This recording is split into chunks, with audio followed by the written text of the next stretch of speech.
ఆకాశవాణి వార్తలు చదువుతున్నది మూలకాల స్వాతి. ముందుగా ముఖ్యాంశాలు. నేతాజీ సుభాష్ చంద్రబోస్ జయంతిని ఈరోజు దేశవ్యాప్తంగా పరాక్రమ్ దివాస్ గా జరుపుకుంటున్నారు.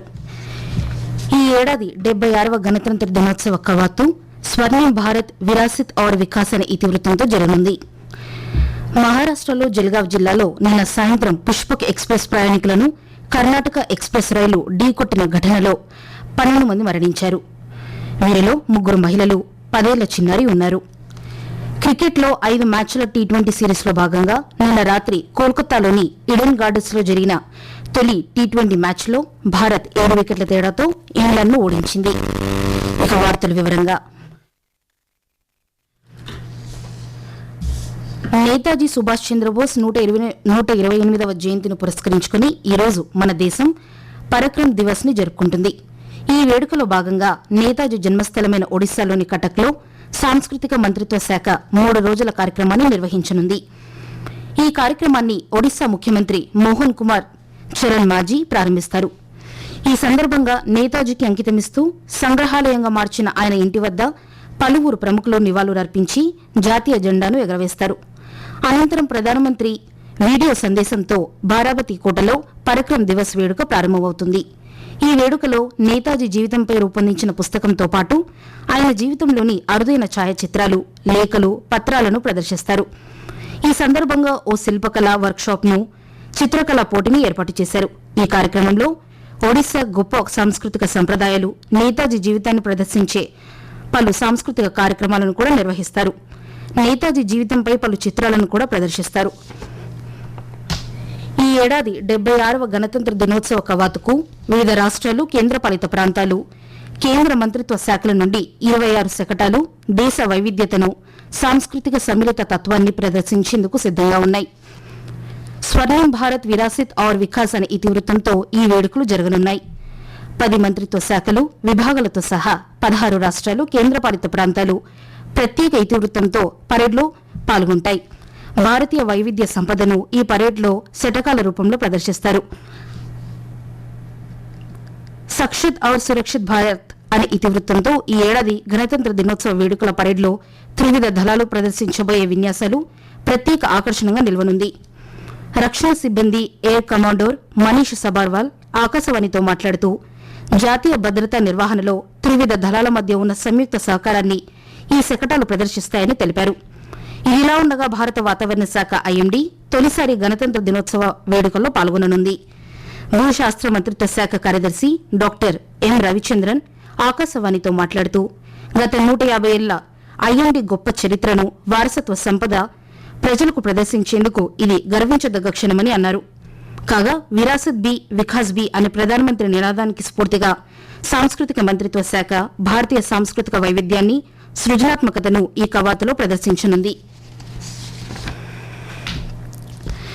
గణతంత్ర దినోత్సవ పరేడ్ పూర్తి రిహార్సల్ ఈ రోజు దేశ రాజధాని ఢిల్లీలో కర్తవ్య పాత్లో జరగనుంది. ఈ ఉదయం 10:30 విజయ చౌక్ నుండి ఎర్రకోట వరకు ఈ పరేడ్ రిహార్సల్ నిర్వహిస్తారు. ఈ పరేడ్లో T-90 ట్యాంక్, నాగ్ క్షిపణి, పినాక రాకెట్ సిస్టంలు దేశీయ సైనిక వ్యవస్థను ప్రదర్శిస్తాయి. వీటితో పాటు వివిధ రాష్ట్రాలకు చెందిన సైనిక దళాలు, బృందాలు దేశ వైవిధ్యతను, సాంస్కృతిక సమ్మిళిత తత్వాన్ని ప్రదర్శిస్తాయి. దేశ రాజధానిలో పరేడ్ను సజావుగా నిర్వహించేందుకు విస్తృత ట్రాఫిక్ ఏర్పాట్లు చేశారు. ఈ రిహార్సల్ సమయంలో ఢిల్లీ మెట్రో రైలు సేవలు ప్రయాణికులకు అందుబాటులో ఉంటాయని ఢిల్లీ పోలీసులు తెలిపారు. ఉత్తరాఖండ్లో 100 మున్సిపాలిటీలకు ఈ రోజు ఉదయం 8 గంటల నుండి సాయంత్రం 5 గంటల వరకు కట్టుదిట్టమైన భద్రతా ఏర్పాట్ల మధ్య ఓటింగ్ జరగనుంది. రాష్ట్ర వ్యాప్తంగా 1515 పోలింగ్ కేంద్రాలు, 3394 పోలింగ్ బూత్లను ఏర్పాటు చేసినట్లు రాష్ట్ర ఎన్నికల కమిషనర్ సుశీల్ కుమార్ తెలిపారు. మొత్తంలో 30 లక్షల మంది 29,000 ఓటర్లు తమ ఓటు హక్కు వినియోగించుకోనున్నారు. ఓటింగ్ ప్రశాంతంగా నిర్వహించేందుకు గట్టి భద్రతా ఏర్పాట్లు చేసినట్లు సుశీల్ కుమార్ పేర్కొన్నారు. పశ్చిమ బెంగాల్ ఆర్జీకర్ వైద్య కళాశాలలో వైద్యురాలిపై అత్యాచారం, హత్య కేసులో సెల్దా కోర్టు జీవిత ఖైదు శిక్ష విధించిన నిందితుడు సంజయ్ రాయ్కు మరణశిక్ష విధించాలని కోరుతూ కేంద్ర దర్యాప్తు సంస్థ సీబీఐ కోల్కతా హైకోర్టులో అప్పీల్ దాఖలు చేసింది. కాగా సోమవారం రోజు కోల్కతా సెల్దాలోని సెషన్ కోర్టు ప్రధాన నిందితుడు సంజయ్ రాయ్కు జీవిత ఖైదు శిక్ష విధించిన విషయం తెలిసిందే. ఆకాశవాణి వార్తలు వింటున్నారు. ఉద్యోగుల ప్రావిడెంట్ ఫండ్ సంస్థ ఈపీఎఫ్ఓ గత ఏడాది నవంబర్లో 14,63,000 మంది సభ్యులను చేర్చింది. గత ఏడాది అక్టోబర్తో పోలిస్తే 9.07% పెరుగుదలను ఇది సూచిస్తుంది. పెరుగుతున్న ఉద్యోగ అవకాశాలు, ఉద్యోగుల ప్రయోజనాలపై అవగాహన, ఈపీఎఫ్ఓ విజయవంతంగా చేపట్టిన కార్యక్రమాల కారణంగా ఈ వృద్ది సాధించామని ఉపాధి, ఉద్యోగ మంత్రిత్వ శాఖ పేర్కొంది. ఈపీఎఫ్ఓ తెలిపిన ప్రకారం గత ఏడాది నవంబర్లో సుమారు 8,74,000 మంది కొత్త సభ్యులు చేరారు.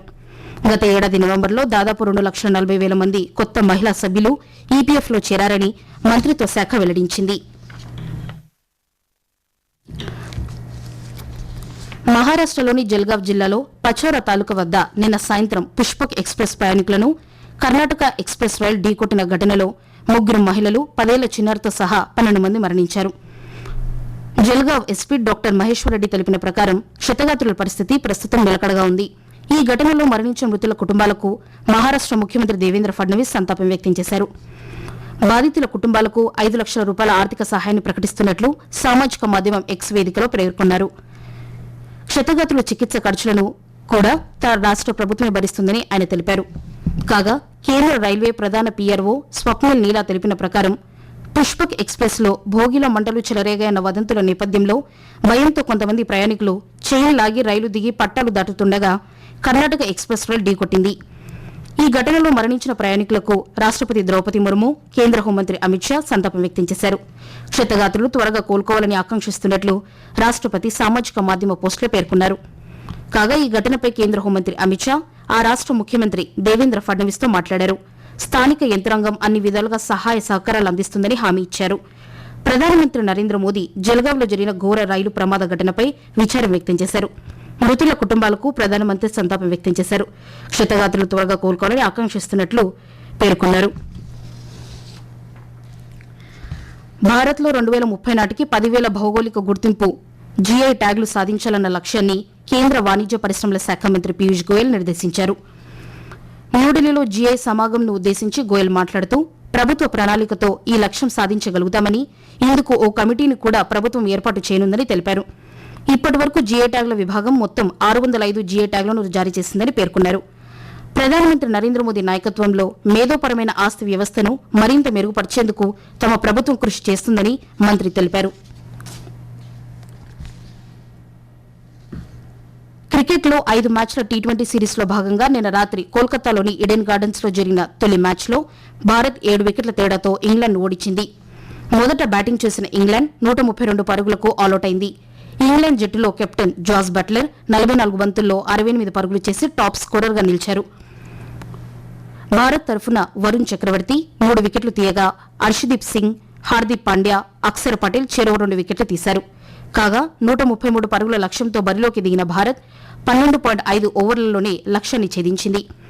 కేవలం 34 బంతుల్లోనే 74 పరుగులు చేసి అభిషేక్ శర్మ అత్యుత్తమ ప్రదర్శన కనబర్చారు. సంజు శాసన్ 24 పరుగులు చేయగా తిలక్ వర్మ 19 పరుగులు చేసి నాటౌట్గా నిలిచారు. ఈ సిరీస్లో రెండవ మ్యాచ్ శనివారం చెన్నైలోని ఎంఏ చిదంబరం స్టేడియంలో జరగనుంది.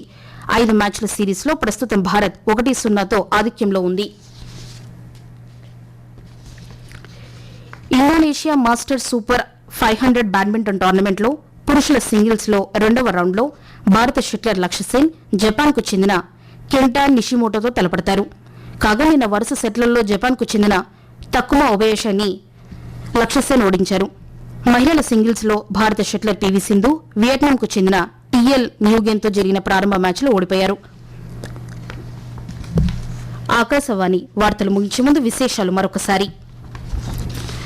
నేతాజీ సుభాష్ చంద్రబోస్ జయంతిని ఈ రోజు దేశవ్యాప్తంగా పరాక్రమ్ దివస్ గా జరుపుకుంటున్నారు. ఈ ఏడాది 76వ గణతంత్ర దినోత్సవ కవాతు స్వర్ణం భారత్ విరాసిత్ ఔర్ వికాస్ అనే ఇతివృత్తంతో జరగనుంది. మహారాష్టలో జల్గావ్ జిల్లాలో నిన్న సాయంత్రం పుష్పక్ ఎక్స్ప్రెస్ ప్రయాణికులను కర్ణాటక ఎక్స్ప్రెస్ రైలు ఢీకొట్టిన ఘటనలో 12 మంది మరణించారు. వీరిలో 3 మహిళలు, 10 ఏళ్ల చిన్నారి ఉన్నారు. ఆకాశవాణి వార్తలు ఇంతటితో సమాప్తం.